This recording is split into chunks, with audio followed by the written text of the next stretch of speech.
Joe Biden's brother, Jim, was once hired to negotiate with Saudi Arabia on behalf of a U.S. construction company because, quote, of course, that name Biden didn't hurt. Now, quote, because of his position and relationship with his brother, you know, the big guy, Joe.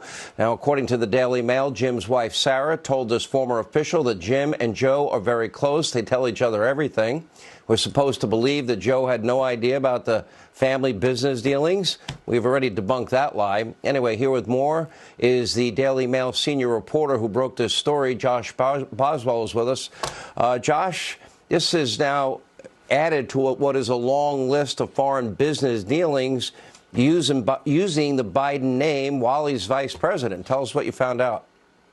Yeah, you're absolutely right. It's the latest in a long line of pieces of evidence that show that Joe probably did know what his family members were doing, the foreign business dealings they had. So I've got these documents that one of them is the most interesting one, I think, the affidavit from this former senior treasury official. He was investigating this case. Jim was trying to negotiate a $140 million settlement between this US company and the Kingdom of Saudi Arabia. And he comes and interviews Jim about it. And Jim is incredibly frank with him. In fact, he boasts about how he only got the job doing this negotiation because he was the then vice president's brother. And he tells him, you know, that over and over again. And then Sara, Jim's wife, also says how close they are. The thing that was really interesting about the timing of this is that they were making these statements in 2017 when Jim and Sara were involved in a multi-million-dollar deal with the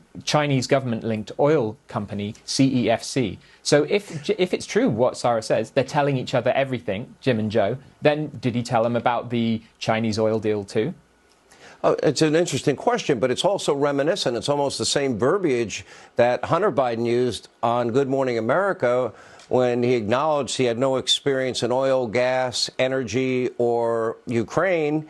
And then the question was put to him, well, why did they pick you to pay millions of dollars? He said, I don't know. And the interviewer said, could it be because your dad is the vice president? And he said, probably. So that seems to be the theme among everybody. Now, Joe Biden had claimed that he never talked to his son Hunter or any family member about any of the foreign business dealings. Is that lie now completely exposed? I think that we've got a huge amount of evidence here that suggests that Joe, in fact, not only knew about these business dealings, but may have even been involved in them. I mean, I've brought forward witnesses who say that they were party to phone calls where Joe was even involved in some of these business dealings. I hope that that's something that now the House can start to uncover now that they've got subpoena power. I'd like to see this case investigated. I would like to see the other foreign business